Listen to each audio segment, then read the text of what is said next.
How you doing, Harry? Good. There is Mr. Chairman. Yeah.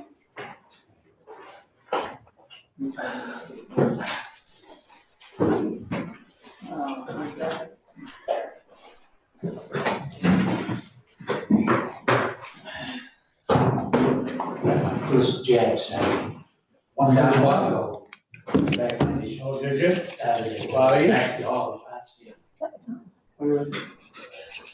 I got my second one. Spent the next 2 days on the couch. Mr. Chairman, Yes, the time is 5:21. okay, are we ready to start? I believe so.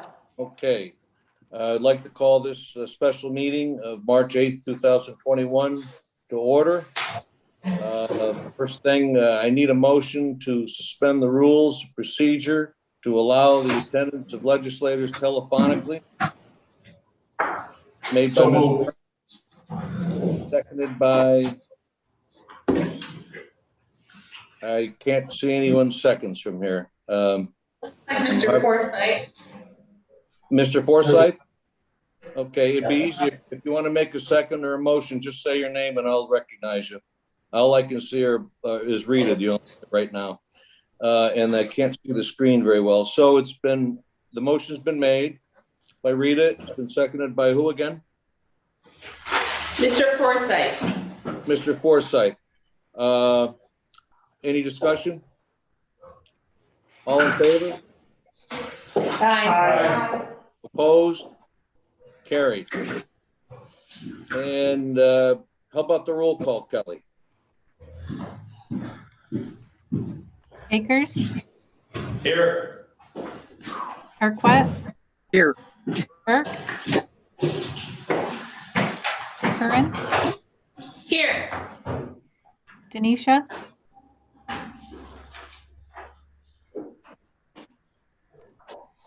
Fay, Here.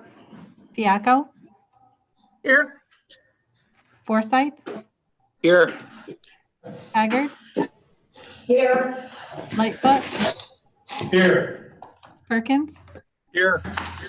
Reagan, Kelly, Mr. Reagan is excused from this meeting. okay. Sheridan, Here. Smithers, Here. Terminelli. Here. 13 present. I'm here too, Kelly. I was waiting to get let into the meeting. Okay,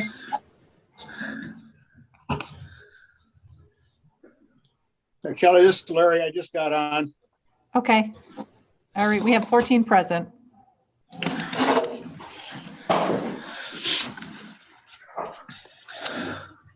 Okay. Looks like we have enough for a meeting. The next thing we have is approval of the agenda. I need a motion to approve the agenda. Do we have a motion? So move. Lightfoot. Mr. Kern. Lightfoot makes a motion, seconded by Ms. Kern. Ms. Kern. Any discussion? All in favor? Aye. Opposed? Carried. Move on to presentation of resolutions. Mr. Lightfoot. Mr. Chairman, I offer a resolution appointing an interim director of public health for St. Lawrence County and move for its adoption. Seconded by Kern. Ms. Kern. And there's going to be an amendment to this resolution. Do you want me to, I'll tell you what the names are and someone can amend it to put those names in this resolution. Yes. The name will be Jolene Munger. The salary will be $97,933. Does anyone move and seconded that amendment? Lightfoot will do it. Lightfoot, Seconded by Kern. by Kern. Kern. Okay. All in favor of the amendment? Aye. Aye. Opposed? Carried. Next, I have chair's appointments. We We need You need to vote on the amended resolution. Yes. Okay, excuse me. A roll call? Can you call for a roll call? No. Okay, just Just a all in vote. favor of the amended resolution? Aye. Is there anyone opposed to the amended resolution? Carried.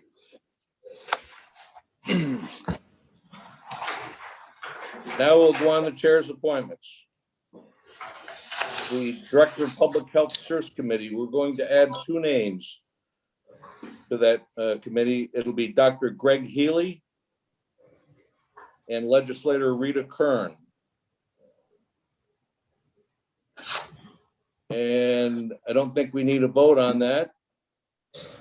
But No, sir. those new appointments, if there's no further business, we'll adjourn. Oh, Mr. Yes, go Chair, ahead, Mr. Forsyth.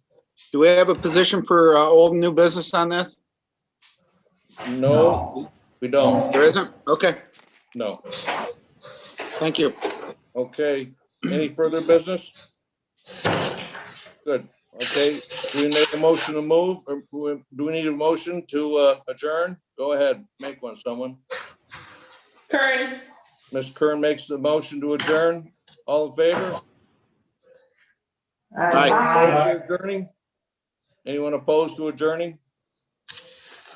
Carried. We're adjourned.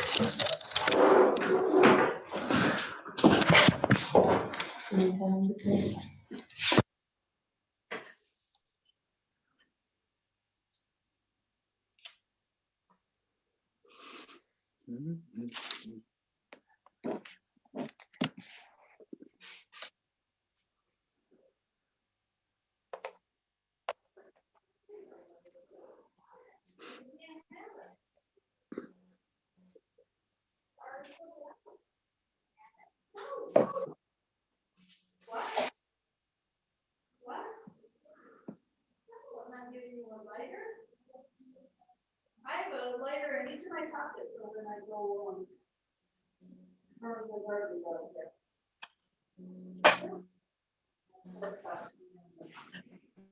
Yeah.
Rita, happy International Women's Day. Absolutely.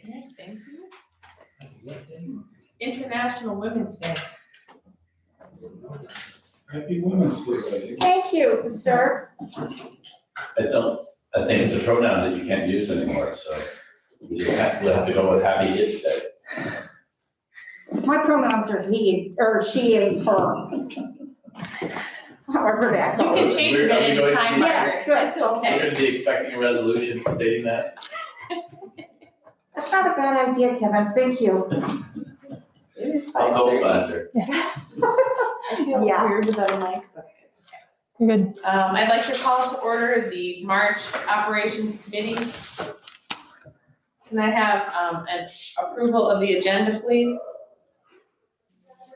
By Ms. Haggard, seconded by Mr. Smithers. Can I have an approval of the minutes of February 8th, please? You need to vote. Oh, sorry. All in favor of approving the agenda?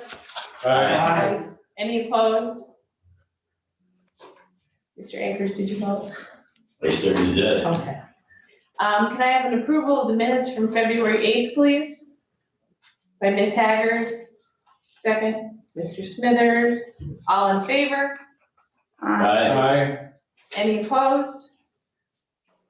We will have a COVID-19 update by Dr. McGuire and Dr. Williams. I think Dr. McGuire is going to go first. Hi, everyone. Evening, Dana. I'll share my screen here. And can you hear me okay this evening? Yes. Thumbs up. Thank you.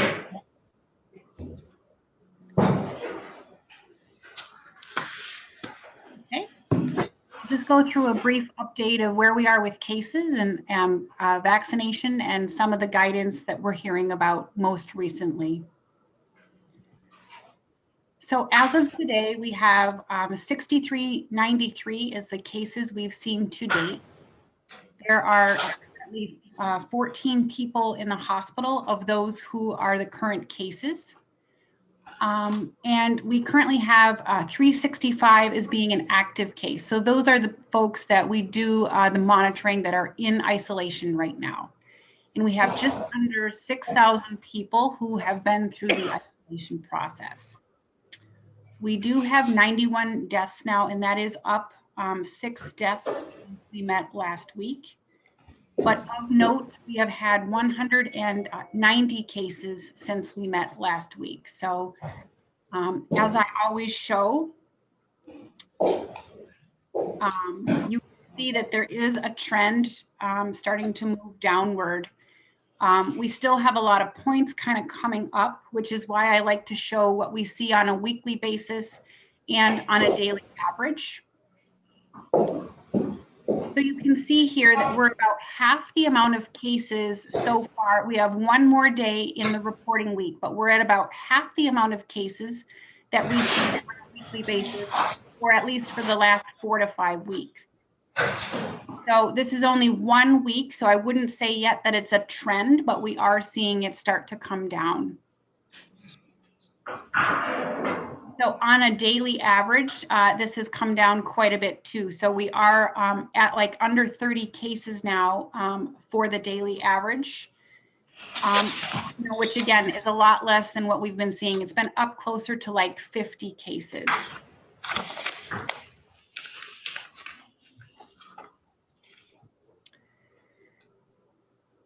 With that said, we're seeing less cases, and we've been talking about why that is. And I've asked the testing centers, there has been a decrease in testing, but not as much as what we're seeing in the decrease of the number of cases. So I can't say it's because we're decreasing that testing that we're seeing this decrease. So that looks good. It looks like we're on the down, but we still need to make sure that we're following everything, making sure that we get as much vaccine out there as we can so that we can keep this going. And we've been talking about for the last few weeks some of the new guidance with regard to quarantine. And I want to bring it up again because with regard to close contact, so if you've been exposed to someone who has tested positive, we now have that guidance here in our county that if you have had both shots or you're done with your shot, so if you've gotten Johnson & Johnson and you've been through your shot and it's been 2 weeks since that final dose, it's been 90 days or you're within 90 days of that exposure and you have no symptoms, it's likely you can be then out of the quarantine process. We still ask that you go through that call with us. We want to make sure that you don't have any symptoms. And we do verify that you've been through the vaccination process. With regard to travel, though, we have not updated that yet. I know that last week we did hear that in New York State that can be possible.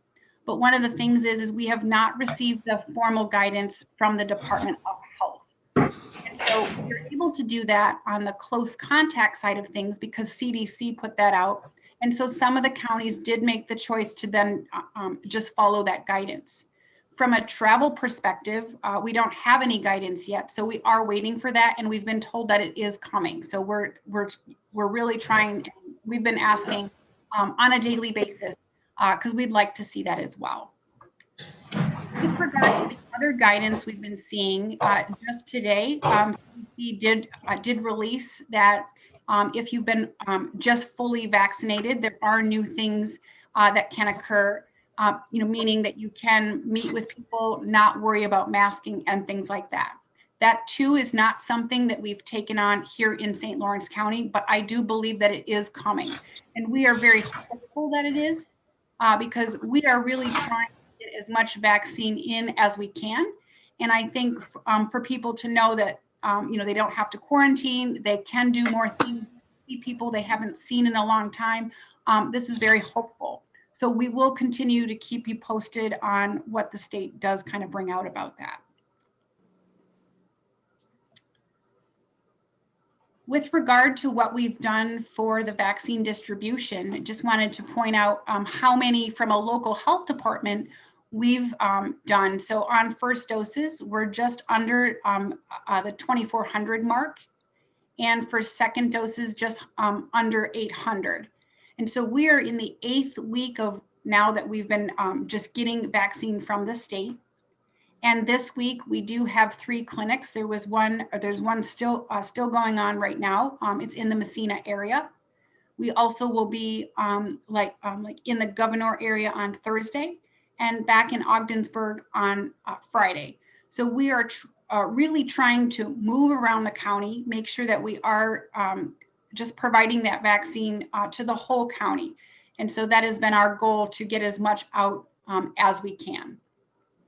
We do have to put a pre-order into the state each week. So we have to order based on what we think we can use. We're still under strict guidelines that we have to use the vaccine that we receive in a 7-day period. So it's just really important that when we put those links out, we can get people to sign up, and that we can also get a standby list. And so that has worked very well. And so in the last 2 weeks, we've put our links out to be like in the public. So we've done it through the media outlets. We've done it on the county's webpage. We've done it on Facebook. We've sent multiple emails to all of our health partners and all the partners that we've had through this response. And so if anyone has questions about those vaccine clinics that we are going to hold, if they're going to be eligible, you can give our office a call. And I know Dr. Williams is going to go through the comorbidity population because that is a large population that we have that we know can get the vaccine. And we do want to make sure that everyone understands when they are going to be eligible if they do have a health condition. We did put an order in for Johnson & Johnson. So we always order 1 week ahead of time. And we did put an order in, but we did not receive those doses. We did have a call this afternoon with the state, and they are currently, there's just many counties that did not receive those doses that they did ask for. So we do have to wait until we can get that. And so we are trying to just manage, whether it's Johnson & Johnson, the Moderna, or the Pfizer. Because as you know, we're now in our 4th week of doing second doses. We have to make sure that we offer the Moderna, because that's what we've been offering, and we can't offer vaccine that we did not provide for the first dose.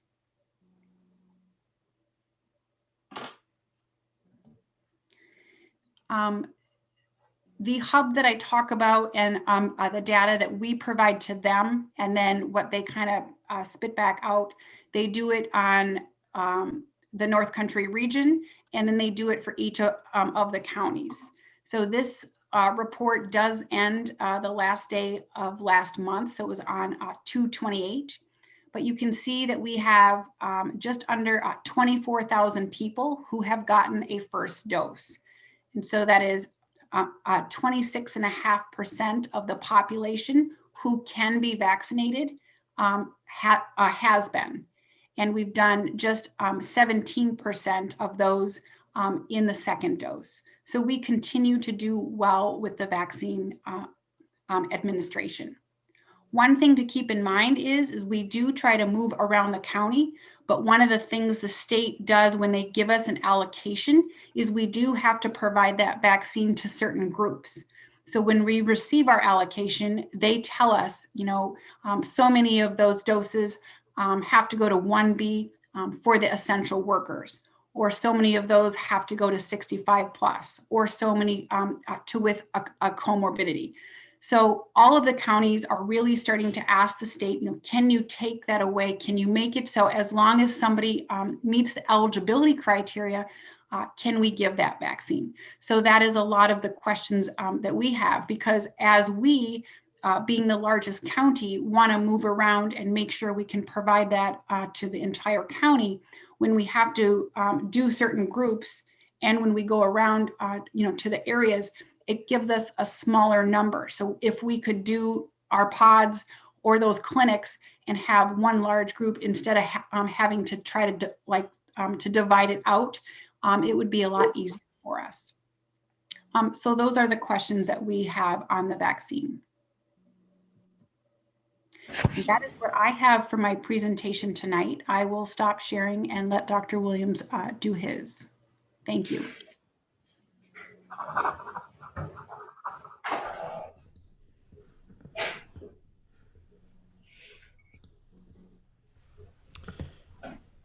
Good evening. So I wanted to kind of pick up where Dana left off in terms of talking about the people who are eligible for the vaccine based on their comorbid conditions. And so for the past 3 weeks, this fairly large group of people has been eligible, but I think there's some confusion, and we're hoping to educate the folks about who truly could be in one of these categories. So it's a little confusing. So there's actually 13 categories of comorbid conditions. It's a busy slide, so I've broken it down in the next few slides. But part of what I wanted to emphasize is if you look at St. Lawrence County, and you just look at 5 specific conditions. So there's 13 categories, but if you just look at 5 specific conditions, being lung disease, heart disease, diabetes, chronic kidney disease, or obesity, nearly 50% of our county is eligible. Okay, so I just want to put that out there, and that's about 41,000, a little more than 41,000 people, just based on some of these categories. If you look at the specific categories, so it's for cancer, it's really any type of cancer. And it can be people who are currently receiving care because they have cancer now, or had previously been diagnosed and treated and are thought to be in remission. When they talk about pulmonary disease, so that's, broadly speaking, lung problems. And that includes things like COPD or emphysema. And if you look at St. Lawrence County, that's more than 8,000 people. Asthma counts, pulmonary fibrosis or cystic fibrosis, obstructive sleep apnea, which a large number of people have, and things like recurrent pneumonia or chronic bronchitis. If you look at heart conditions, congestive heart failure, things like coronary artery disease, people know that more commonly as people who've had heart attacks or have angina or blocked arteries. Cardiomyopathy, so really many kinds of heart problems, including valve heart problems. Hypertension, so if you look at St. Lawrence County, a tremendous number of people have hypertension. Then there are these immunocompromised states. So if your immune system is weakened either because you had a transplant, so that's not a lot of people, but some people, if you have HIV or AIDS, but also people who are on chronic medications like prednisone, they would qualify. And then there are medications that people receive because they have skin problems like psoriasis or chronic arthritis or even stomach problems. Another category is diabetes. So that's type 1 or type 2 diabetes. And that's 11.2% of our population, so nearly 10,000 people. And it can be people who have diabetes but are being treated without medications, just lifestyle modification. Cerebrovascular disease, so that's brain diseases. And so that's things like strokes, or if people even have had mini strokes, aneurysms, so dilated blood vessels in their brain, or blood clots.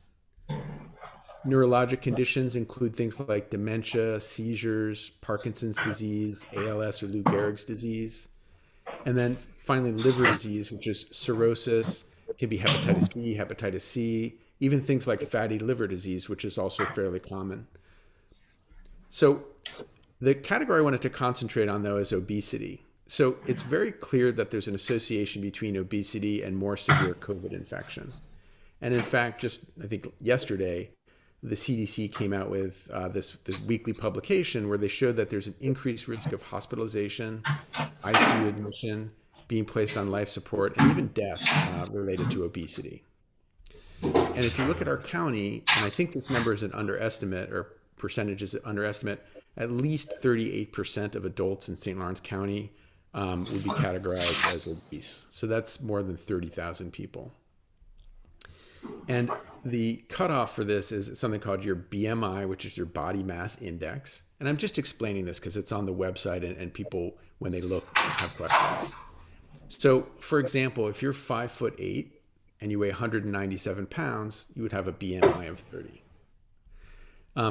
There are these very accessible BMI calculators online. So the CDC, if you just Google BMI calculator CDC, you get this handy calculator. All you need to know is your height and your weight in pounds, and then it'll calculate and tell you what your BMI is. But I really want to emphasize that when you go to the vaccination site, there's not a weigh-in, nobody's checking your height. There's just your, asserting that you fit into either the obesity category or some of these other categories that we talked about. So this is a little confusing, I understand. There's a lot of categories, there's a lot of medical jargon, but if you're not sure, we really want people to call and ask their doctor. The whole medical community is very eager to see people get vaccinated and to make this as easy as possible. You do not need a letter from your doctor, but if you feel more comfortable having a conversation with your healthcare provider, I would really encourage people to do that. So I just want to give a quick overview of what we're seeing with vaccination. So right now, since we've been vaccinating people, we really are not seeing people who've been vaccinated turn positive on their testing. It really, they talk about 95% effectiveness in these big trials. There's trials in Israel, but even just locally, we're just not seeing it. So if people have been vaccinated, they seem to be protected from getting this. For our hospitalizations, we have not had anyone hospitalized in St. Lawrence County who's been vaccinated. Another, endorsement of the effectiveness of the vaccine. So again, they've demonstrated efficacy, and in the studies that are coming out internationally, they clearly work, including against the variants. And there's more and more evidence that they also prevent transmission of the virus. And every report that I see basically points to the fact that these vaccines remain safe. So on a community level, vaccination is going to help us end this pandemic, and it's going to help us fully reopen the economy, which I think is something we're all thinking about. But then, as Dana talked about with the CDC recommendations, on an individual level, vaccination is going to increase the number of activities that people can do safely. And I really think this is key to ending the social isolation that a lot of people have suffered from in our community, and especially the elderly. So the national, state, and local guidances are now reflecting the fact that there's some increased safety with the vaccinations. People should remember that the vaccines are free, and because of the state side and because of the great work that the local health department are doing, they're very accessible. And just to underscore that if you look at that category of comorbid illnesses, almost half of St. Lawrence County residents fit the eligibility criteria just based on the comorbid illness. In addition, the people who are healthcare providers and everyone else also fits that category.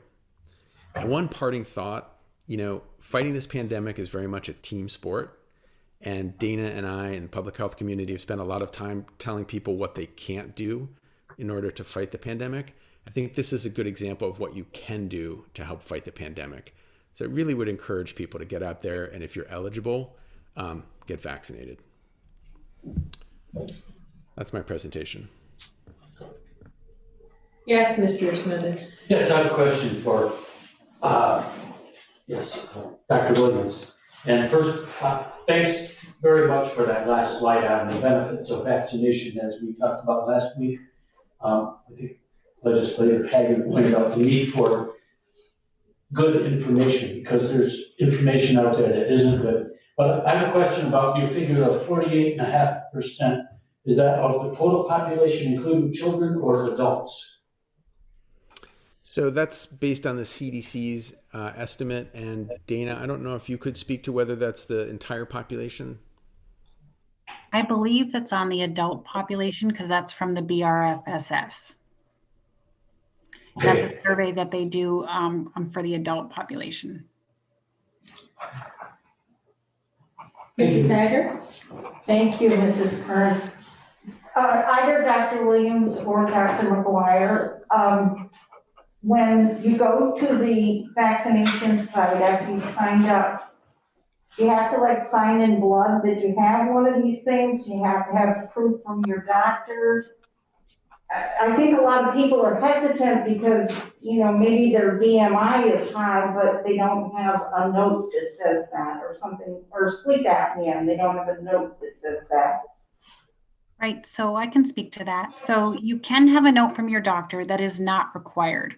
What is required, and it's required for all the categories to be vaccinated, is that you kind of make an attestation that you meet one of the categories. So when, you know, whether you have a comorbidity or you're an essential worker, there's a form called the New York State Vaccine Form. So what you do is you go online and you do that form, and it lists all the populations that could get the vaccine. And so if you know that you have, one of those 13 categories, that's going to be listed there. And all you have to do is put your name and the date. And that's all that it's asked for. So it's actually like a self-attestation that says, yes, I think that I am eligible. And so that's all that is needed. So there's not a lot of, excuse me, I'm sorry. Well, I just wanted to. Go ahead. I wanted to underscore that it also doesn't say you don't have to check the box that says I have type 1 diabetes. You literally have this very long list of possible things, which include obesity and include these big categories. You just sign at the bottom that you have one of those things. You may fit 13 categories or you may fit one, but it's your protected health information. And when you show up to one of these clinics, nobody's weighing you, nobody's checking your blood sugar, nobody's checking your blood pressure. It's the honor system, and we really want people to get vaccinated. So we're not trying to put up obstacles. We're trying to encourage people. We expect people to be honest. And if somebody has an authentic question and they're not sure if they fit into a category, that's really what your healthcare provider is for.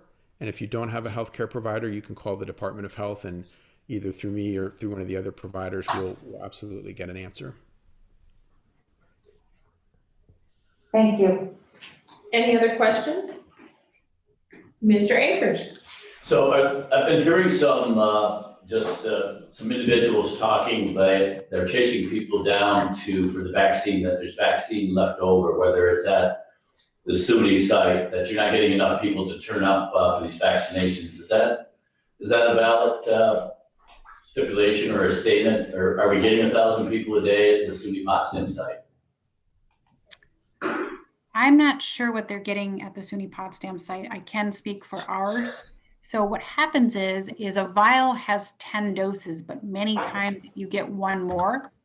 And so when we do registration links, we plan for about 20% more in the links, but we're never sure that we're going to get that one extra. So we can't say that we're going to.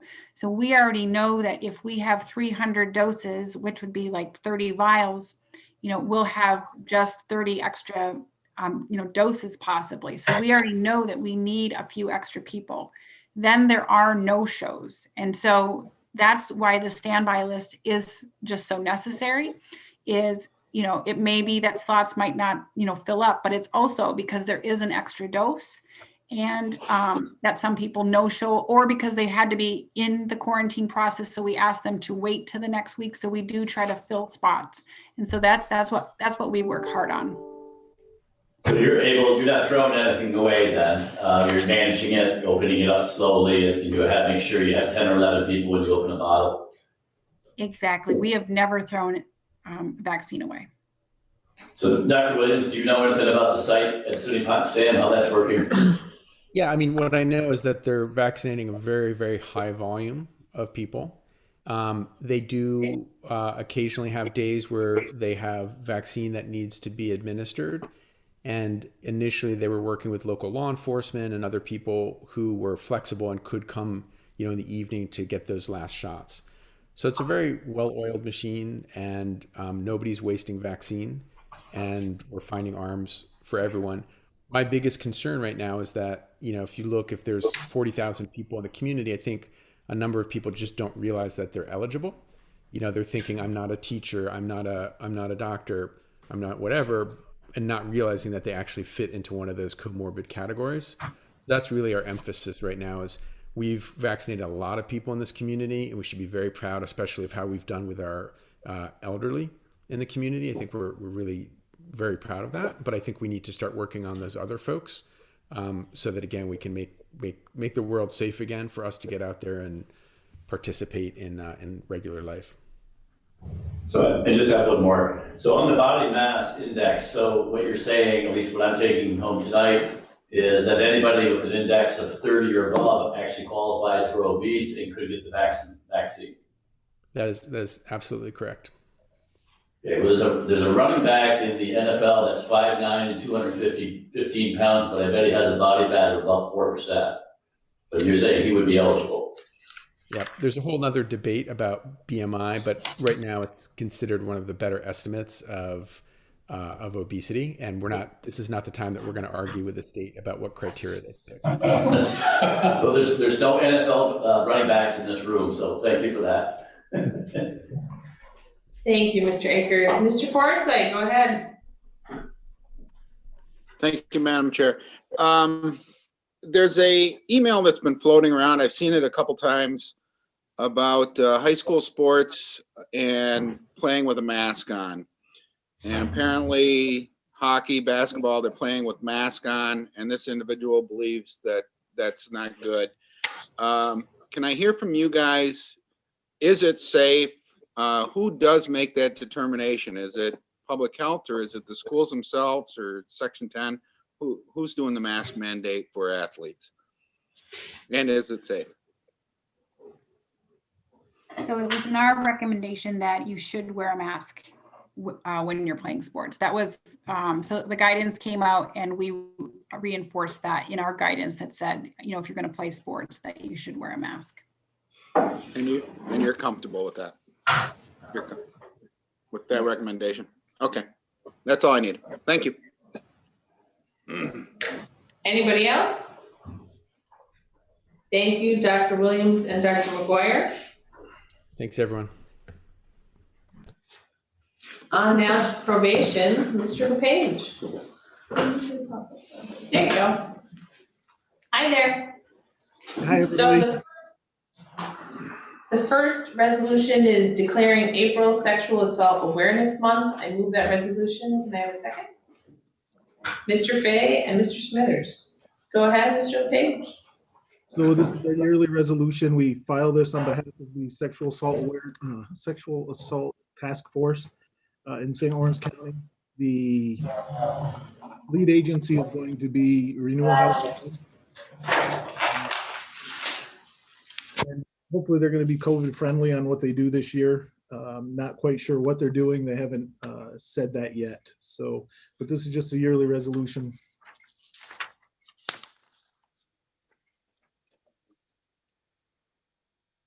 One second. I just want to ask again. I don't know if they could hear you. Oh, I'm sorry. Did everybody hear me on the screen if there was any questions? No questions. You're saying no questions. So all in favor, one more? No, they didn't hear you. They didn't hear you. Nicole, you have a question? No, I don't. I believe Rick had his hand up. We did not hear you say any questions. No, Rick does not have his hand up. Okay. So no questions. All in favor? Aye. Any against? Motion carries. Next up, we have a motion to, for the approval of bad debt write-off for the probation department. I move that resolution. Can I have a second for Mr. Forsythe? Go ahead, Mr. LePage. So I say this every year. This is my least favorite resolution to bring before the board. This is debt from 6 years ago. We tried to collect it for a certain amount of time. It's gone to a collection agency for the last 5 years. It's debt that they were unable to collect. So now we're asking you to write it off. It's debt that we're still going to try to collect if they come back on probation, or if we see them they want a certificate of relief or something of that nature. We try to get money from them prior to doing anything for them. This next page, if you look at it, it's 5 years of write-offs. It gives you kind of a summary. So what we're writing off is from 2014. We were able to collect 74% of the revenues, and we are writing off, as you see, the 14,772. Questions? Seeing none, all in favor? Aye. Opposed? No. Noted, Mr. Akers. Motion carries. Next up, we have a resolution authorizing the chair to sign the Alternatives to Incarceration Service Plan contract. And I move this resolution. Can I have a second? Second by Mrs. Haggard and Mr. Perkins. Any questions? Oh, sorry, Mr. LePage. Yeah. We're shocked that we were actually received this money again. Alternatives to incarceration with cashless bail is kind of dwindled. I'm not sure if it's strictly because of cashless bail or if it's also related to COVID, courts closed, that kind of thing. But our numbers have really dwindled the last year. Probably a combination of the two. I can't pinpoint to just one at this point. But so they actually did give us 28,000, which I'm, like I said, completely shocked. So this is just asking that the chair be able to approve receiving this 28,000. Does anyone have any questions? Mr. Akers. So Tim, I do see the county cost of 68,000. Prior to the cashless bail, was that money that we didn't have to come up with? No, it's still, this has been about the same. Back when this first started, we were getting about $56. It's been cut in about half. But this has always been our share of the cost. It's basically strictly personnel. We have one person that's their salaries, the 28,000 gets deducted from county costs, basically. So it's really just to employ one person. Thank you, Tim. Any other questions? Seeing none, all in favor? Aye. Aye. Opposed? Carried. Let's see. The next up, we have authorizing the chair to sign a contract with the New York State Division of Criminal Justice Services to accept the fiscal year 21 Alternative to Incarceration Pre-Trial and Electric Home Monitoring Grant. And I move that resolution. Seconded by Mr. Smithers. Go ahead, Mr. LePage. So this is the 4th year out of 5 for this grant. We're holding our cashless bail has kind of really hurt this program. It's been tweaked to the last few years from what it started out as, and it's because of cashless bail. There's not a lot of people being released, whether it be home monitoring or just to probation supervision. Most are being released under their own recognizance at this point. So last year with COVID in the state, knowing we probably weren't going to hit our goals, they gave us an incentive of 96,000 as long as the county didn't cut positions, which, thank you, we haven't. So we were able to get 96,000 without doing any work. This year they have cut it down to 49,000, but we still get, as long as we don't lose any positions, we get that basically free money. Ruth wanted me to talk a little bit about some of the numbers. Throughout the contract, we have basically the last few years, so it's milestone based. So any milestone we hit, we get X number of dollars. So we have been lucky enough to profit money from this. Since it's induction, right now we're at about $102,000 that we have made revenue above and beyond salaries and rental equipment and all that. So we've profited about $102,000 from this grant so far. At this point, we're at about, our numbers are way down compared to what they were 2 years ago, but in 2018, we averaged about 11 clients on it a month. 19 was about 12. 2020 was only 3 people per month. And so far this year, we're averaging 2 people per month. So the numbers are way down. We have averaged about, well, altogether for the number of clients that have been on, about a little over 7,000 days of home monitoring. Again, an inmate in the jail, they say costs about $120. I still don't like that because $120 is a sunken cost, whether there's a inmate in there or not, it's still, that money is still has to be there. But if I take that 120 and I times it by the 7,000 days, it's about $843,000 we've quote unquote saved the county. Again, I'm not a big fan of that number. It has been used on a couple occasions where I know for sure it saved the county money, and the fact that 2 inmates have been released. One was a pregnant female, so it saved the county money from doctor's appointments and any kind of watch that they may have had to be on.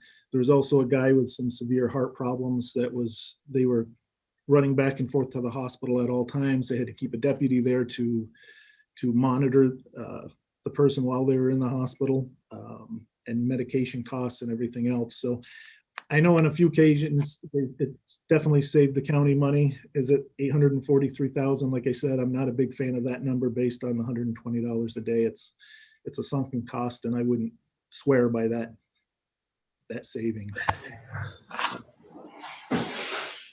Looks like they're going to probably renew it the whole 5 years.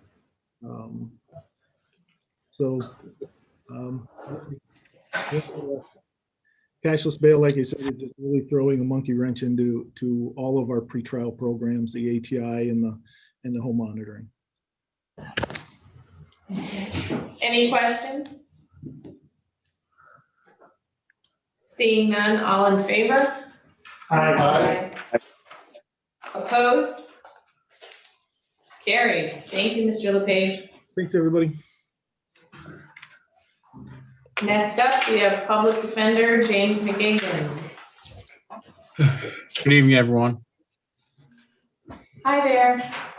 So I have a resolution authorizing the chair to sign the contract with the New York State Office of Indigent Legal Services to accept the Upstate Quality Improvement and Caseload Reduction Grant for 2020 through 2023. I move that resolution, seconded by Mr. Smithers. Mr. McGagan, go ahead. Yes, this is the third version of this grant. We've got it the past 2 times. It's for $300,000. It covers it now covers a portion of a position in my office that I'm hoping to be able to cover the remainder of the position with other funding sources. But we have been reimbursed for this over the past year. Any questions for Mr. McGagan? Oh, Mr. Burke. James, I meant to ask Tim this when he was up, but you would also be a good source for an answer. The cashless bail, is the community as safe as it was? I mean, we've been into this for a little while. Just wondering what your assessment is. I think it's a mixed bag. There's a lot to that question, depending on what type of safety issues there are. People are still using drugs. They're not getting the forced detox that they would normally get. So it's taking longer. And then I don't know how much of there's a mix because it came right at the beginning right before COVID started. So I don't know how much of it's COVID. and people just having more time out and how much of it's really, really the cashless bail. Thank you. Any other questions? Seeing none, all in favor? Aye. Opposed? Carried. Thank you, Mr. McGagan. Thanks. Up next is planning, Jason Fotenhauer. Good evening, all. Good evening. First, we have a resolution designating April 2021 as Fair Housing Month. I move this resolution, and second from Mr. Denisha and Mr. Fay. Go ahead, Mr. Fotenhauer. Thank you. So this is a resolution that you see every year. We always recognize April as Fair Housing Month. It's something that has been in place since 1968, Fair Housing Month, that is, and we certainly recognize the importance of it and look to have it identified every year. Any questions? Seeing none, all in favor? Aye. Opposed? Carried. Next, we have a resolution proclaiming Earth Day in St. Lawrence County. That would be April 22nd, 2021, the 51st annual Earth Day. Oh, and Mr. Smith moves it. Do I have a second? By Mrs. Haggard. Go ahead, Nicole Ashley Terminelli. Go ahead, Mr. Fotenhauer. Thank you. Happy to talk about this resolution now. I would like to, if I could, go back to a memo that was included in your packet that's associated with Fair Housing Month. So look to the chair's guide. Want to do it now or pass this Earth Day resolution first? I'm happy to speak to that one. Go ahead and speak to the Earth Day and then we'll go back. Okay, so yes, Earth Day is similar to the Fair Housing. Earth Day happens every year. It's always the 22nd of April, and we always identify it again, looking just to acknowledge Earth Day and work. Our Environmental Management Council, the county's Environmental Management Council, always looks to do something special on this day. So that is the reason for this particular resolution. Okay, any questions? So Nicole Ashley Terminelli, go ahead.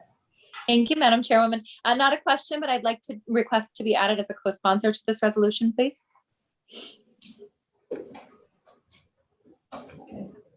Okay. Thank you. Mr. Forsythe?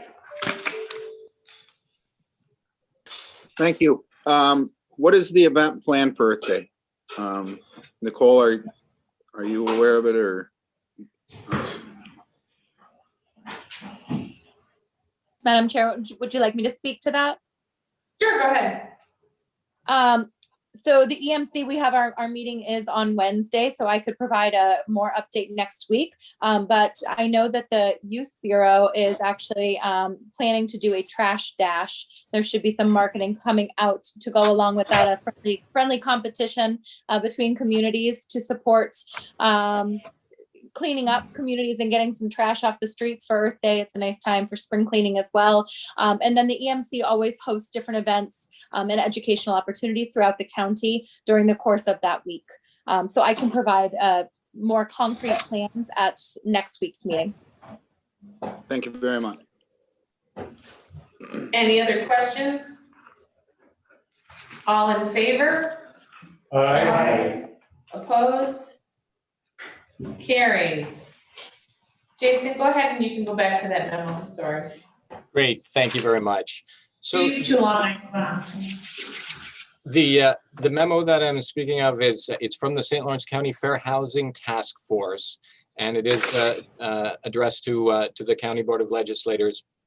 And it stemmed from a meeting that was held, Fair Housing Task Force meeting that was held a few weeks ago, of which legislator Denisha was in attendance at.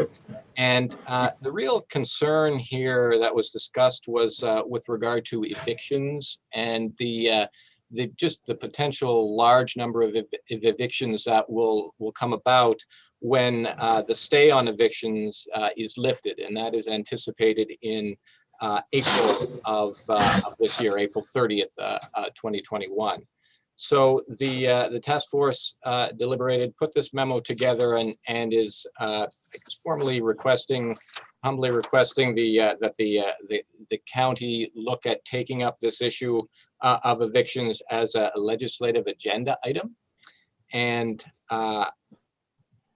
that's the nuts and bolts of it. I know that John Tenbush, the primary staffer to the county's Fair Housing Task Force, is on the call as well, if you did have any specific questions with regard to this request. Does anyone have any questions, Mr. Akers? I'd like to hear from Mr. Tenbush. Okay, Mr. Tenbush, are you there? Yes, good evening. How are you all? Mr. Akers asked for my comments on this this legislative agenda item. As the memo says, the Fair Housing Task Force has had a concern about evictions throughout the COVID pandemic, and we keep hearing stories nationally and statewide about rising tides of evictions. And we tried to find out what's the size of the problem here in St. Lawrence County. So we checked with the County Magistrates Association. They referred us to the Justice and Law Center in Messina. And Diana Dufresne, who runs that organization, says that as many as 260 eviction applications have been filed in the last 4 months. So that's just the last 4 months. She didn't have a total of how many had been filed before that, but she says that eviction applications have been filed, increased by 75% in the last year. Whenever the eviction moratorium ends, we're going to be inundated with eviction cases, because at present, I am not aware that there is any relief provided or planned for either renters who have fallen behind on their rent, or for landlords who have renters who can't pay. I know that the Board of Legislators passed a resolution at your February meeting asking for relief for the landlords. We want you to be aware of the size and scope of the problem, as far as we can tell, in St. Lawrence County, and ask you to put on your legislative agenda relief for tenants as well.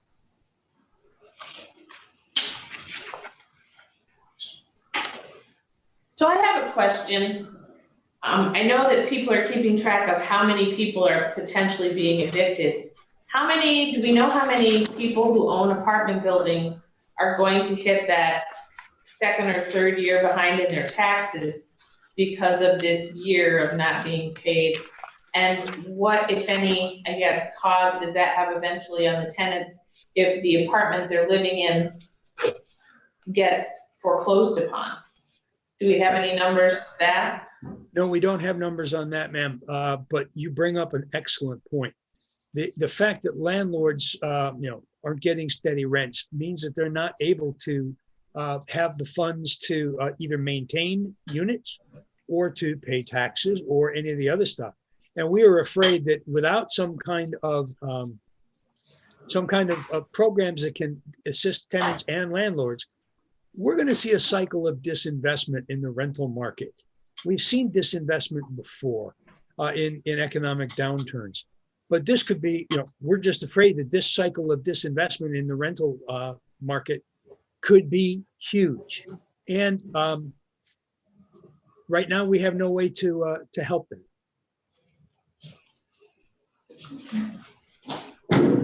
Mr. Burke had his hand up first. Mr. Burke, go ahead. John or Jason, I guess I wonder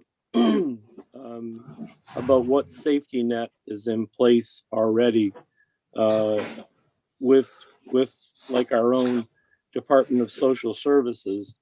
I guess we've probably all heard stories about some people who just simply refuse to pay their rent because they have a degree of protection from the government mandate. And but I wonder if what you predict may happen, if there are a number of people who would be potentially homeless, what safety nets are in place that would address that already? And again, the one thing about the DSS, you would get assistance from DSS if you met the criteria. I'm not sure that there was any solid criteria for not paying your rent, other than basically stating you've been affected by COVID.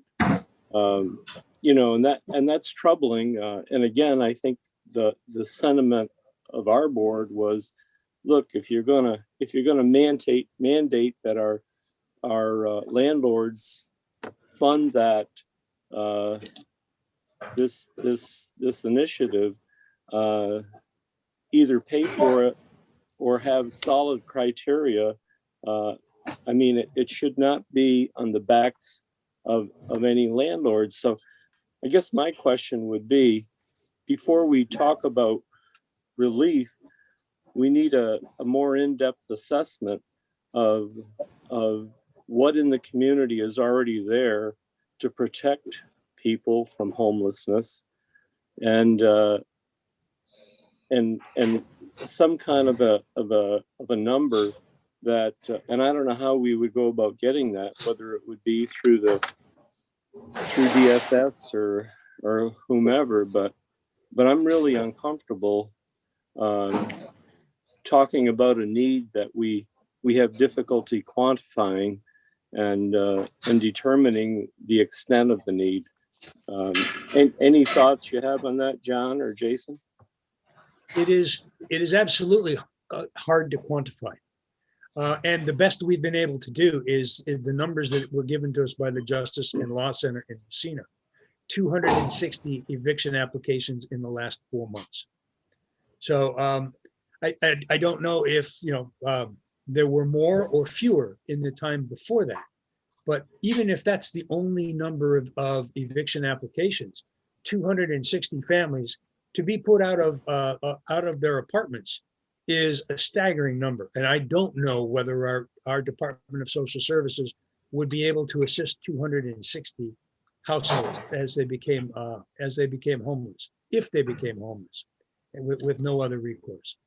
The problem with being evicted is, you now have a black mark, as it were, on your credit rating. And even if you do get that next job and you have, you're looking for a place to go, the prospective landlord is going to find out that you were evicted from your last place, and it's going to be that much harder for you to find a place to rent. And we're not suggesting, Mr. Burke, that that the only people who are being hurt are tenants. We understand that landlords, the Fair Housing Task Force has worked with landlords and tenants over the years, since 1991 when it was formed. So we are aware of both sides of the equation, and that both sides of the equation need some kind of assistance. Well, I guess I would just wonder, John, if of the excuse me, of the 260 people that you speak of, how many of those individuals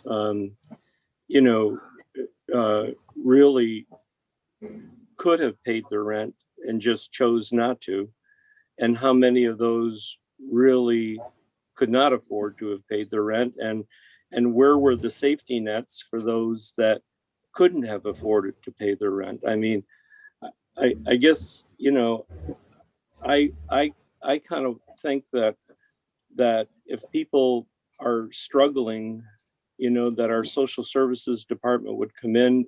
And, you look at the amount of money that's been issued to supplement unemployment insurance, to supplement the two payments that were issued by government.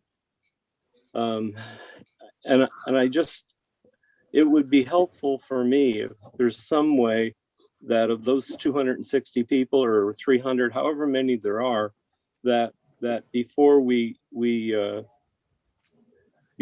rush to try to figure out how to help them, to determine the degree of help that's really needed. Okay, thank you. Next up, sorry. Next up is Mr. Akers. So my questions have been answered. Okay, thank you. Mr. Forsythe, you had your hand up next. Yeah, John, what's the ability to establish a hotline for landlords? Just to make a report of it, let us know how many there actually are, some sort of hotline or whatever, and get an idea. You said 240 over the last 4 months, but that could be a normal 4 months, I don't know. Well, again, sir, the Justice and Law Center, that applications have increased by 75%. So that I would conclude from that 260 applications in 4 months is more than normal. Okay. But it'd be nice to get both sides of the story. John hits an interesting point. Those that had the ability to pay but chose not to, as opposed to the landlords, they don't have the ability to go either way. And maybe if we had a reporting mechanism established, we could at least be put on notice to get their version too. So it's just thought. That's all. Okay. Ms. Taggart? Oh, thank you, Madam Chairperson. I have a comment and a question. First of all, I know that Mrs. Dufresne is capable of working out settlements, and that could be part of the alleviation here of the problem when the rent comes due, no pun intended. My question is, the American Rescue Plan that's likely to pass and become a law tomorrow or the next day, we know there are provisions, direct payments to individuals. Do you know of anything in that bill that has relief for rent specifically? I don't know. Ma'am, if that question is to me, John Tenbush, no, I am not aware of the details of that plan. So any of the aid to state and local governments wouldn't have any stipulation for money that would go to rent relief? You don't know? It's my understanding that there is supposed to be some flexibility in the money that's going to state and federal governments. And I also am aware that the state of New York last year had several different initiatives to try to provide money to landlords to cover back rent that was owed by renters. And there have been no reports as to how successful that program might have been. Thank you. Anyone else? Okay. So we're done with that. We'll move on to the next resolution, which is a resolution authorizing the planning office to apply for the community development block grant funding and for the chair to sign necessary applications, documentation, and contract with the New York State Office for Community Renewal. Can I move this resolution? Seconded by Mr. Akers, Mr. Smithers, Mr. Pfotenhauer. Thank you. This resolution, again, this may look familiar to you as well. We see a funding cycle that usually comes around every year. Sometimes it's twice a year from the Office of Community Renewal. This time, the application was let in mid to late February with a application deadline of April 9th. So we intend to submit this application to the state for funding assistance for a first-time homebuyer program for this round. And there is a public hearing requirement as well for this application process. So we intend to hold that public hearing before your meeting on the 5th of April. Okay. Any questions? Seeing none, all those in favor? Aye. Opposed? Carries. Next up, we have a discussion about the lead grant update. Thank you. Yes, the monthly discussion here, a monthly update. We continue to make slow but steady progress. Since the last time I was before you, we've completed 2 additional units in the county. Lead abatement work was done in 2 additional units. We have another 6 bids that have been received for additional work, which is again showing some good progress. However, of those 6, there are 3 that are over the cost cap that HUD has put in place. I know we've discussed this in the past, and of those 3 that are over, we have clearance from HUD to proceed with one of the higher cost units. We intend to make our case for the other 2 high cost units in our bi-weekly meeting that is coming up on Wednesday. We meet regularly with HUD. In the last few months, they have initiated a bi-weekly meeting. So we have the opportunity. It's a good chance just to become more familiar with their requirements, with our our progress, updating them on where we're at, the struggles that we've experienced here, which they are sympathetic to. But we do hope to have them waive the cap for those 2 additional projects that are over cost. So that's where we're at right now. Again, I think slow but steady progress, and happy to answer any questions. Any questions, Mr. Lightfoot? Mr. Pfotenhauer, is there any coordination between or with the CDP regarding the lead paint, the lead paint remediation? We certainly have, through our subrecipient, we have a lot of consultation with CDP. They have worked on various projects together over the years. I know that advertisement has gone out. I believe there's been some advertisement through CDP for this lead program, but I'm not aware of any specific additional collaboration that's going on between CDP and our subrecipient. Do you recall, or can you tell me when the last time there was any interaction with CDP regarding lead paint? I cannot. I certainly can find that out for you. Happy to look into that. Thank you. Anyone else? Seeing none, all those in favor, oh, we don't have to vote on this, I'm sorry. Next, we have a broadband survey effort discussion. Thank you. Yes. Yeah. So the broadband survey, I know that was something that was discussed heavily back in the fall. The broadband survey went live this past month on the 19th of February. Since that time, we've done a lot of outreach. There's been quite a bit of publicity on the radio, the internet. We've pushed out communication through the 4 colleges in the county here.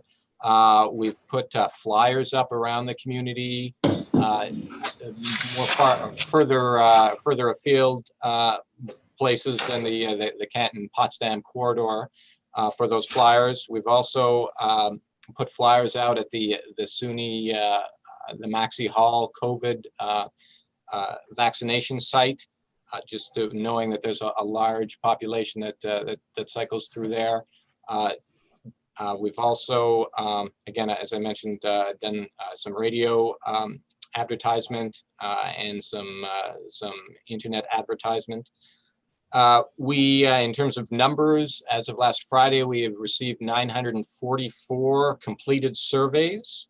And out of that 944, we received a total of 140 residential responses saying that that the individual has no, or the respondent has no, or doesn't know if they have any internet access at their site or their place of residence.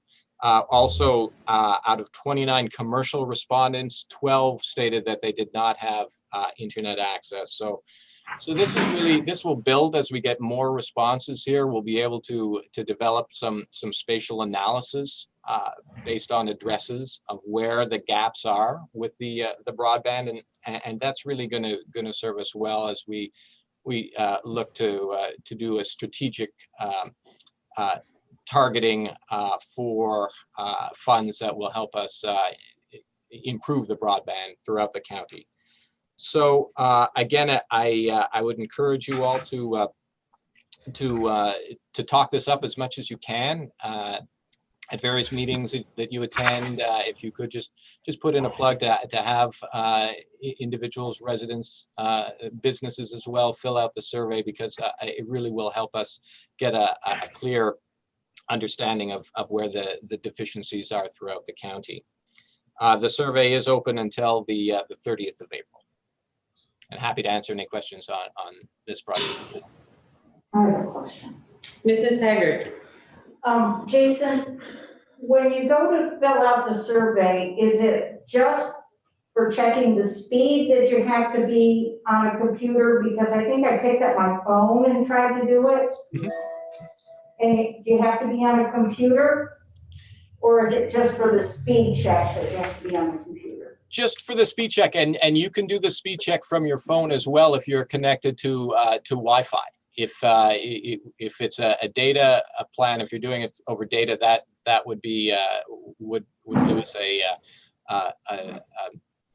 I guess a false data response for the speed test through data. But if you can do it on your phone, you can certainly just do the survey on your phone. We're mentioning that certainly if someone is calling, we've received some phone calls in the office here that we're helping individuals that have questions, walking them through the survey. But yes, you certainly can do it on your phone, and you can do the speed test with Wi-Fi. A follow-up, if I may. Go ahead. Thank you.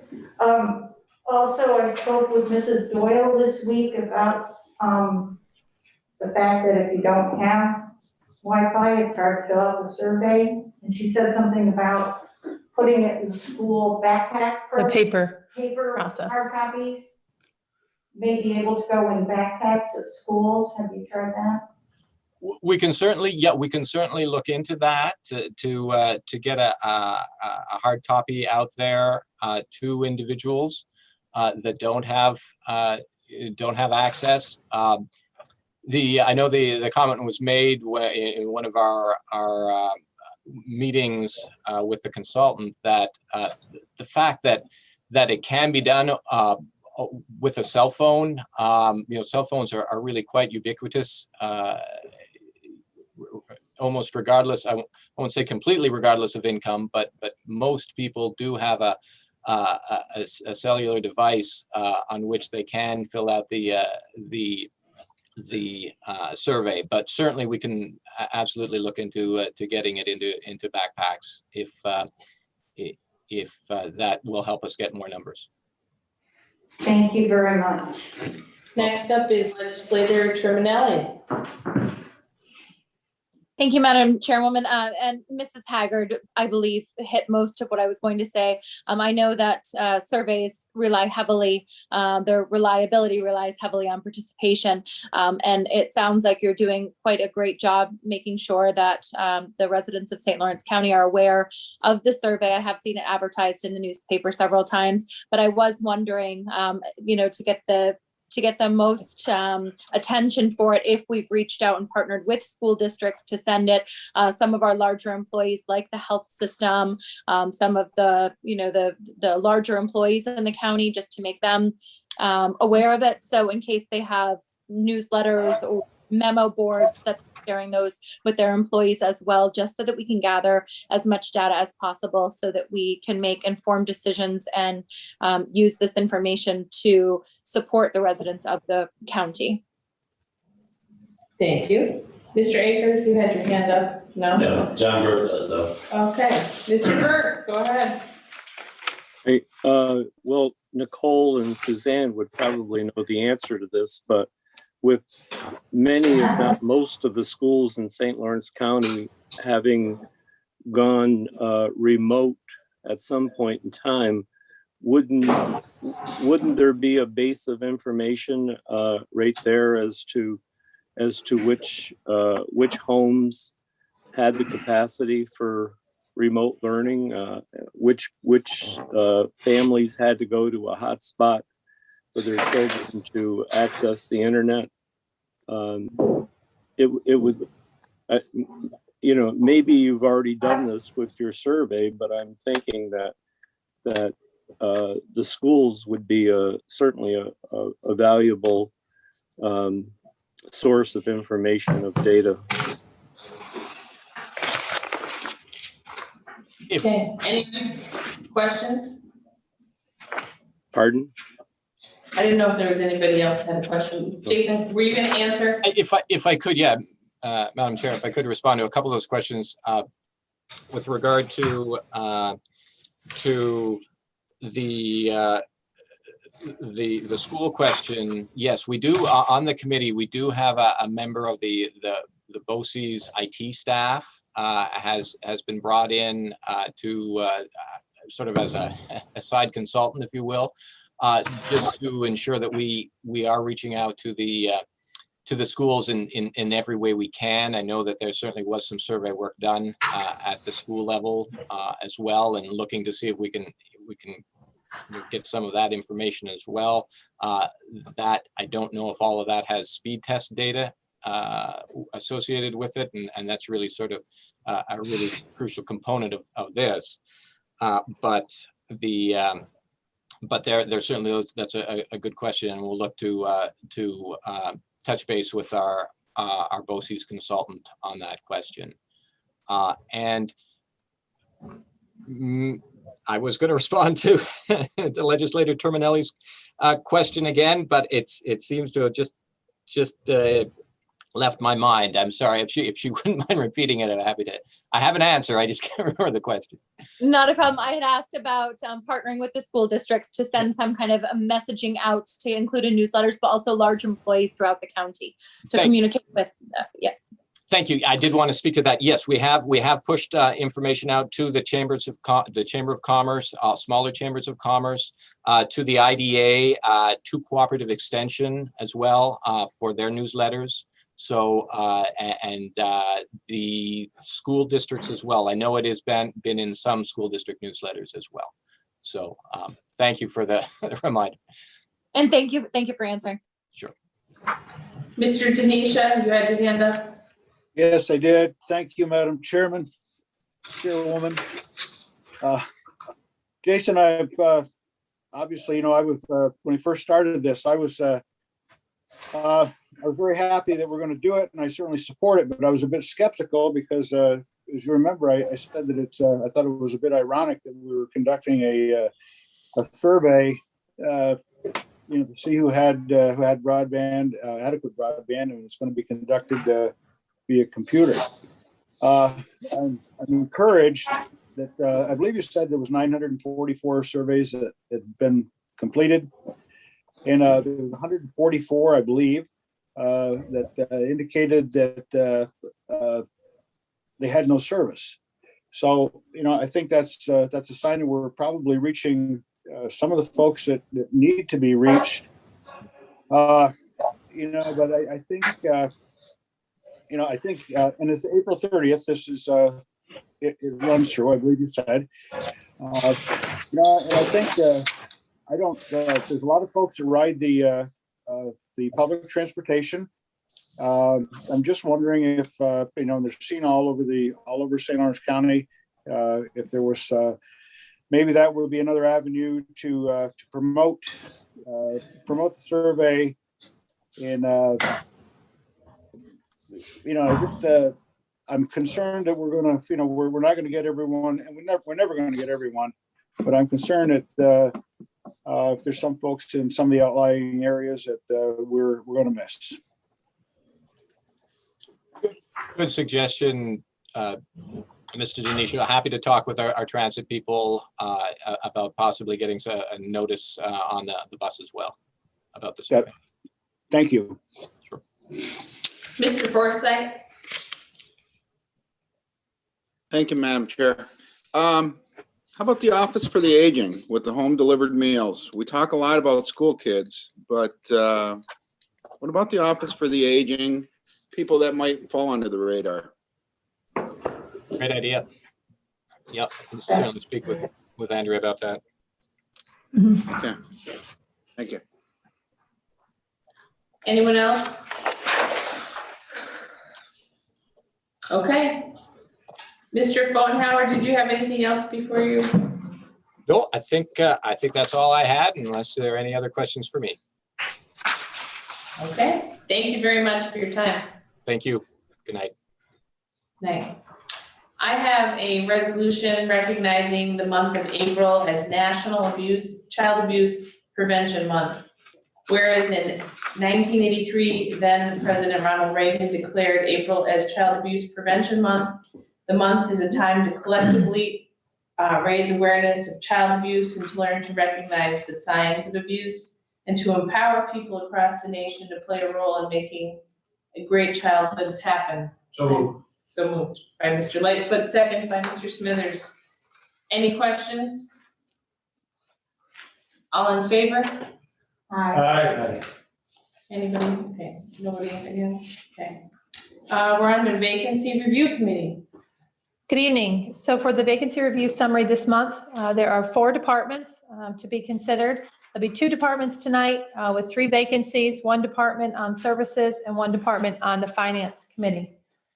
In keeping with the latitude the board's expressed for filling temporary positions, I'd like to provide you with an update essentially every other month because it takes some time to fill the positions once created. There have been 12 temporary positions, 7 of which to be filled through highway that you've approved in the budget for years, those temporary seasonal positions, 4 in public health and 1 in social services. So that's been able to move through the process during this time without interruption. Also just wanted to give you, statistically speaking, an update out of the positions that have been reviewed since, if you'll recall, August to August. We are at 95 positions requested, and we're at an 80% fill rate, 61% immediately, and 18% held for 30 days. So just like to keep you on pace with understanding, the bulk of what those numbers look like each month when we can. That being said, the first one for consideration this evening is emergency services. Matt? Good evening, Good evening. everybody. The first one I have up is a senior dispatcher position. This position is vacant due to a promotion. As many of you are aware that Mr. Chestnut retired at the end of last year. We did a promotion within the department. Tammy Sapp was promoted and to report she's doing an outstanding job. So that left her position empty. So that leaves one of the seniors positions open for one of the other floors. So this one I'm here looking to get filled immediately so we can get that position filled. They also do the discovery and our COVID updates, which in good news, the last couple of days of COVID updates have been smaller than what they have been. But. Questions on the senior? Okay, next one. The next one I have is a dispatcher position. This would be vacant because the senior position we plan on promoting within. So this would leave a full-time position open. So we do plan on filling this from a part-time. One of our part-timers has shown interest. She's been with the department a very long time. So there would be much training into it. And to create less overtime, that's why we're looking to get it filled as soon as we can. So we'd like to backfill this as soon as the senior position is filled. And these are all provisionally too. The other position that we vacated scores in the top 3 of the test. They have someplace to go if they have to go back. So all these appointments would be provisional. Questions? Okay, thank you, Matt. Thanks, guys. The other department this evening is for information technology, our IT department. As many of you are aware, we have the position of information services manager that's been filled for over, I believe, 30 years through promotions. But in 2008, the county created the IT director position. And that position was filled for approximately 1.5 years, give or take a few months, and then vacated and left in with efforts to find a replacement. But at that time, it was a determination made that another department would share that responsibility. So at that time, for what was supposed to be a short period of time, planning director Keith Zimmerman stepped in and oversaw the management side of that unit for 7 years. And so then moving forward with his departure a couple of years ago now, we had moved over to governmental services, taking over those responsibilities. So we took a look, as many of you are aware, our governmental services director, Mike Cunningham, has been overseeing IT, and now he is also moving ahead towards retirement. So in looking at this, while the observation could be made that we could transfer this for a third time to another department, we also thought if COVID's taught us anything, it's that technology needs to function, technology is growing, and our ability to respond in times of need must be stable. So that gave us an opportunity to take a look at the former title that we had, Director of IT, and to think about how we might best meet the needs. This year, certainly with a staff, I believe, of 6, have been able to meet the needs both of the remote environment, which was thrust upon us in 48 hours time, as well as create and forge partnerships with folks like BOCES to borrow laptops when they all of a sudden were on back order, and continue to figure out a way to work both in the office and at home, answer phones in the office and at home, and run all of the infrastructure and networks necessary to make county government function. So when we took a look at how we'll proceed or what the recommendation is to proceed, the Vacancy Review Committee looked at the Director of IT and is moving forward for consideration the recreation of this position and abolishing the IT Services Manager behind it. That will allow us the opportunity, if the board's supportive, to evaluate this. It would be a net reduction of 1 position, but also to determine if there is a need for another technician, or if in this transition, the needs can be met with the existing staff. So the hope would be the board would consider providing the opportunity for a long tenured employee to assume the role of director, be accountable for the responsibilities associated with this, and really put together a plan going forward, which may continue to see remote work, but it certainly will be a complex process to make sure folks can work wherever they are. Questions? Mr. Akers. What's the appropriate or the salary increase for moving from the current position to this? It would be less than $5,000. Thank you. Other questions? I just had a comment. I think that's a great idea. Thank you. Okay. I think Mr. Forsythe's got his hand up. Sorry, Mr. Forsythe. Thank you again. When I think of IT director, I think of our largest departments, and I think of our reimbursable departments, and that would be social services.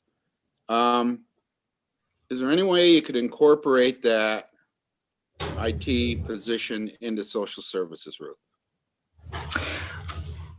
One of the things that we have put into place, I believe it's probably 3 or 4 years ago now, is a contract for IT services with the Department of Social Services.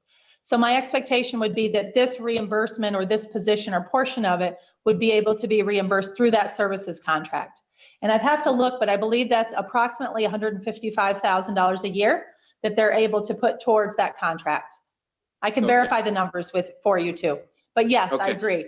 We have dedicated IT staff that sit in the department, and that partnership is critical. Okay, thank you. You bet. Any other questions? We'll move on to the county administrator's report. Okay, a few items to give you an update. First of all, in recognition of International Women's Day, I'd like to give you a fast fact related to the women on our workforce. And I believe last year I reported to you it was 62%. This year it's 59%. So slipping just a bit, but certainly more than half of our workforce are women at St. Lawrence County. Quick update related to COVID-19. Wanted to mention to you that with consideration given to the decrease in cases, but also understanding this will be the month where things begin, it would appear to open back up somewhat. We will be looking to extend the state of emergency for 30 more days.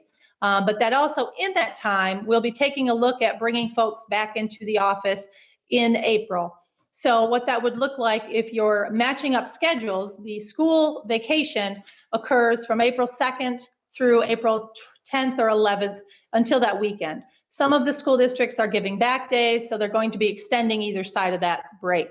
What this would do would go until April 10th, which will reconcile with the end of that break, and we'll be looking to have folks begin the return to the workplace, as well as if cases continue to stay stable and the trend continues downward like we're seeing now, we would also like to welcome the public again and be able to open our buildings. So that's something we'll monitor very closely, but this gives us a few weeks to look at the structure.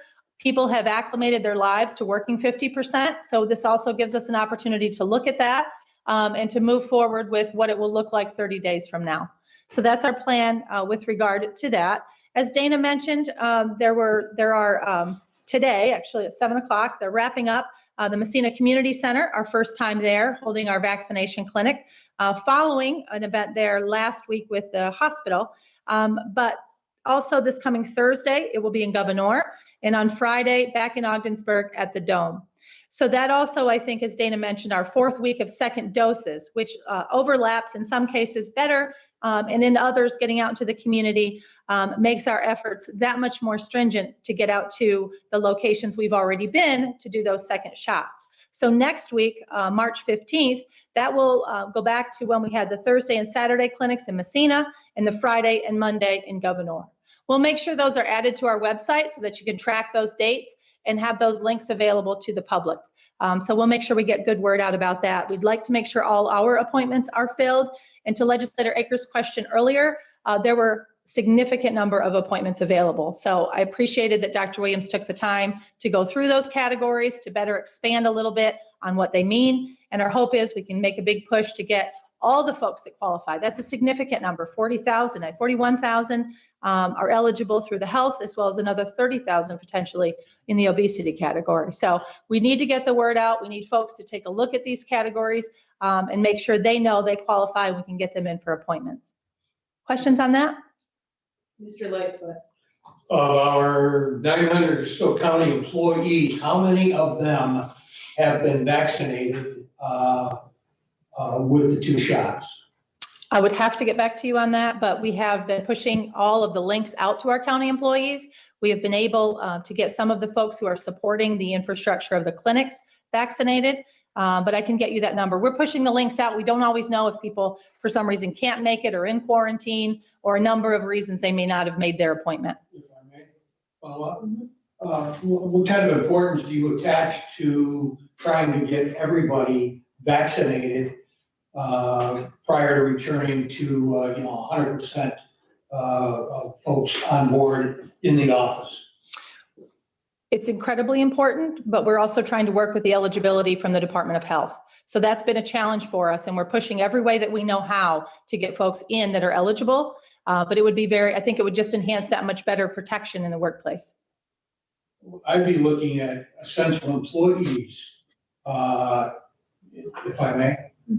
Has anybody or everybody that has been identified as an essential employee been vaccinated? Essential employees is an interesting term, and I think our definitions may differ. I would consider our highway employees, I wouldn't consider every employee that works here as I essential. understand. They don't qualify yet.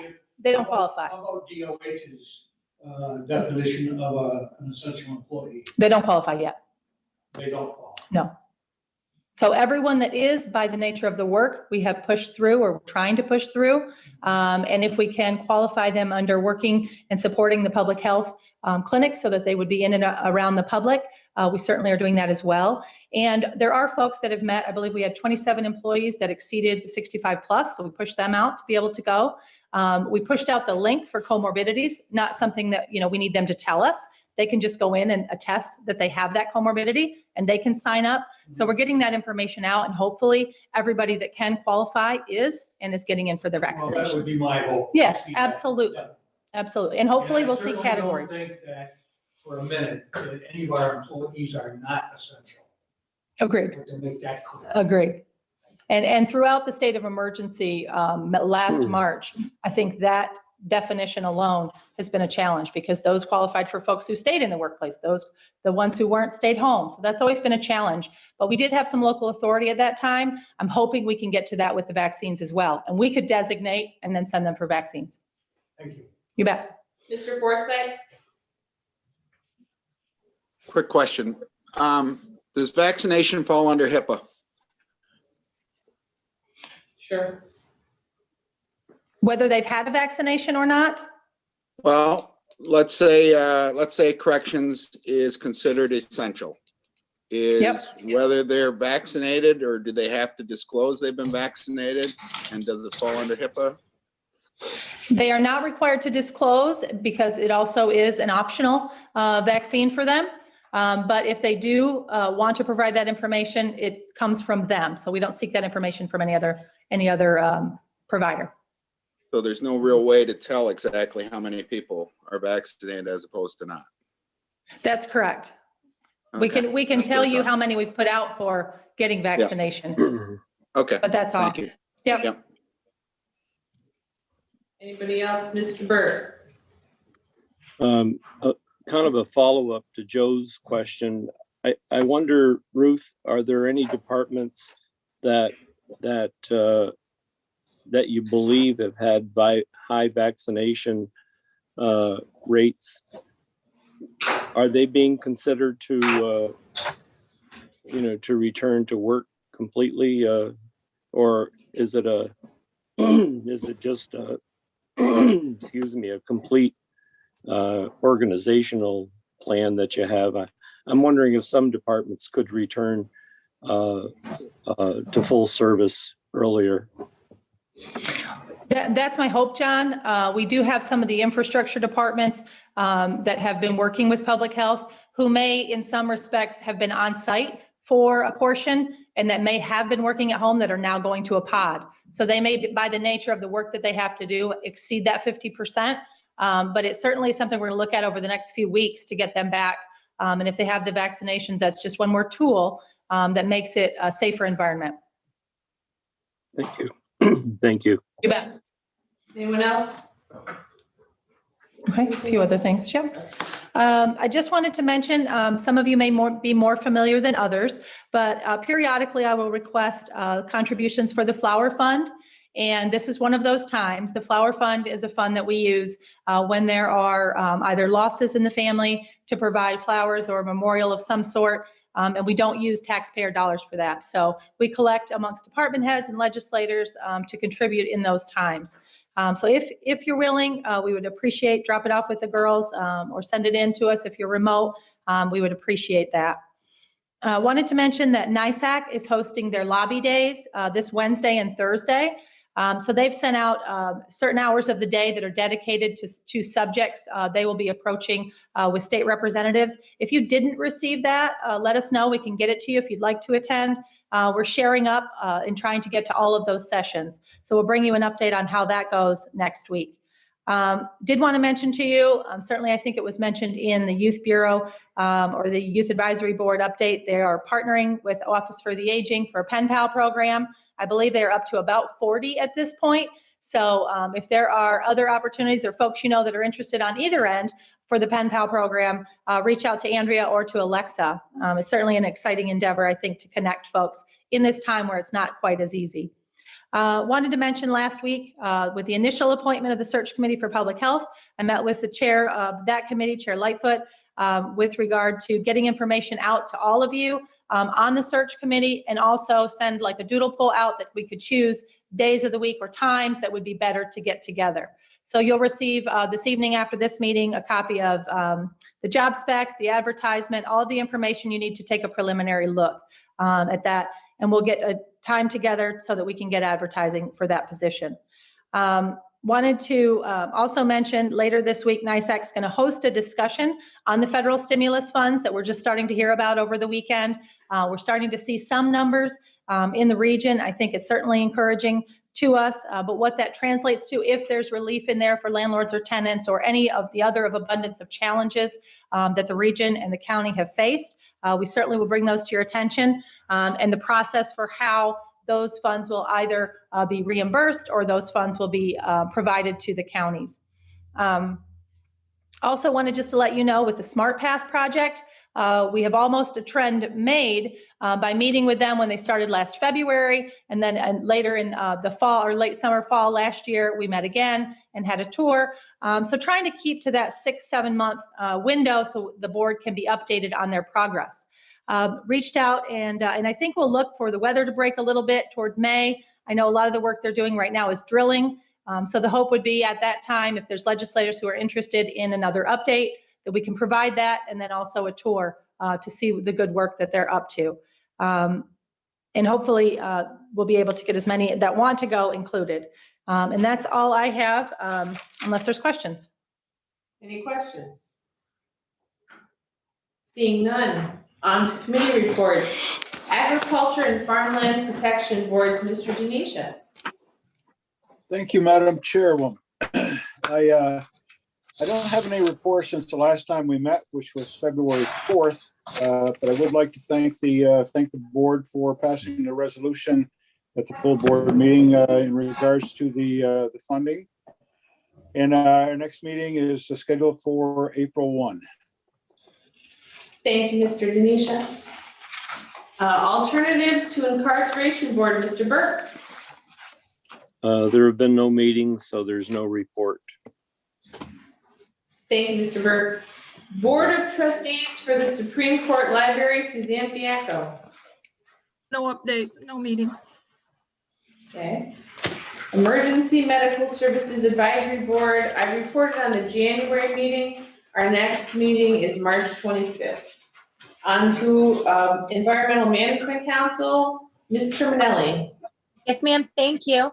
So our last meeting was on February 17th. And before I give the update, our next meeting is on the 17th of March. So Mr. Forsyth, I had said that I would give you an update at next week's meeting. It'll actually be at the following meeting. And I can forward out to all of the legislators the Earth Day plans for the EMC. So at our last meeting, I think about possibly 2 years ago, the topic of the dam in Madrid came up, and a fish bypass or a fish ladder came up, and it was a topic of interest to many of the members on the EMC. So in an effort to gather some information on that, we invited Jana Lantry, which is our fisheries manager for New York State DEC Region 6, which is our region here, to join us and to provide some information and insight to both the committee, but also the Madrid Town Council members were invited, as well as legislator Akers was there as well. And Jana just provided some information about the things that need to be considered when thinking about a fish passage and a fish ladder and access, where the fish would actually access new waterways that could actually become international waterways, and quite the consideration that could be there. But the town council members also spoke about their appreciation for the dam and their concerns for the dam being considered for removal or a fish bypass or ladder that may actually introduce or non-native species to the Grass River. So that was the bulk of the conversation. And then also the concerns about the financial disclosure statements by many of the members and the angst with filling those out, which I hope that we will get some update as to whether or not that's been remedied at this point. And that was pretty much the most of it. The Ampersand Dam in Ogdensburg is up for relicensing. And so there was a brief conversation about that as well too, and whether or not that dam will be determined to be sound and relicensed, or what measures would need to be taken to relicense that dam. And salmon population, that was pretty much the gist of it. Our next meeting, like I said, is on the 17th. Thank you, Ms. Terminelli. There's a question for Mr. Smithers. Yes, I have a question about the weeds in Black Lake. There's been some talk about having somebody come in and try to remove some of those, and how the county could support that. Are you aware of that program? I'm not aware of specifics, and we haven't necessarily spoken much about it. The invasive species subcommittee of the EMC is actually who handles the invasive species in Black Lake. I do know in the past there have been different methods that have been used. There is, you can actually mow. There's devices that can be used to mow the weeds that grow in Black Lake, but then there's also some herbicides that can be used. And so I know that there's been discussion and information that's been sent out to residents about the pros and cons of both of those. I had met with in another meeting that I attended last year for the water symposium, spoke with the president of the Black Lake Association, and he had provided me with some preliminary information about that. I can definitely bring it up at our meeting on the 17th, Legislator Smithers, and get some information about that for you. But I think it's something to check out. It's an important resource, and it provides a lot of people some recreation for Black Lake and within the county, and from people from without the county to come in. So I think it is a viable program. Absolutely, I can follow up. Actually, Forsythe had his hand up first. Mr. Forsythe, go ahead. Thank you.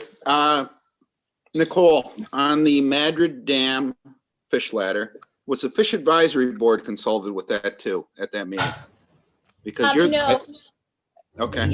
No, they were not. And I don't know if that will, I know that the Environment and Economy Subcommittee is going to continue their discussions that's on the agenda for this month's meeting. And maybe at some point they will bring them into that conversation, depending on what they decide to do for advocacy on it. The Fisheries Advisory Board has not been meeting since last March. We have not had a meeting in the past year. So there is some difficulty with that. And based on where the will of that subcommittee goes, I'm sure that they'll make a determination of whether or not they need to gather more support, whichever way they go, to either continue to gather information to make an informed decision, or to decide that the push maybe is not the best thing for the environment.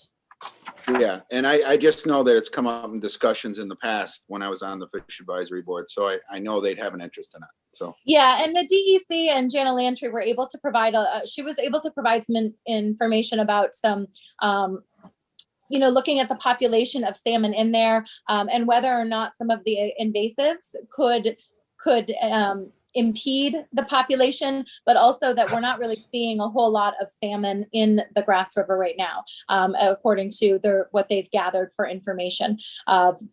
So whether or not the bypass or a ladder would allow just the salmon to move upstream, or if it would invite other species that could actually upset the balance of that biome. Okay, thank you. Yeah, you bet. Mr. Lightfoot? In response to Mr. Smithers' question, I think it would be a great idea if you did broach that topic with that committee. It was my intention, or is my intention, next week to discuss the board's willingness to consider funding a portion of what it costs the Black Lake 2020 organization that contracts out with the only piece of equipment that is dedicated and made especially to do the type of weed harvesting in that kind of a surrounding, deep water, and to dispose of what they end up taking out of there. And part of the problem is that the north end of the lake, where it narrows down and empties into the Oswegatchie, is becoming choked with the weeds and the milfoil, which is an invasive species. It isn't something that they can do once a year and it goes away. It keeps coming back. Weather conditions are important to be able to do the work that they do with the equipment that they have. So what I would ask for is next week at services, if you would be prepared to at least listen to a short discussion and perhaps some printed material that I've asked for from those that have contacted me regarding this. And I think it's worthy of consideration. I know that the committee is going to the RDRDA. They're telling me that it would cost $30,000 to be able to hire this equipment out for the summer months of this upcoming season. I don't know how much grant money they're looking for from RDRDA, but I think the max is $20,000, and they are looking for additional grant funding. What I would be bringing forward is hopefully after finding out what other monies they've been successful in getting for this, is to try and make up the difference to that $30,000 figure. So if that could be on your minds for the next week, that would be great. And Legislator Lightfoot, I am not able to attend the invasive species subcommittee holds their meetings at 1 o'clock on Tuesdays, but they do invite everybody. I was hoping that John Tenbush was still on, but I believe he's left the meeting.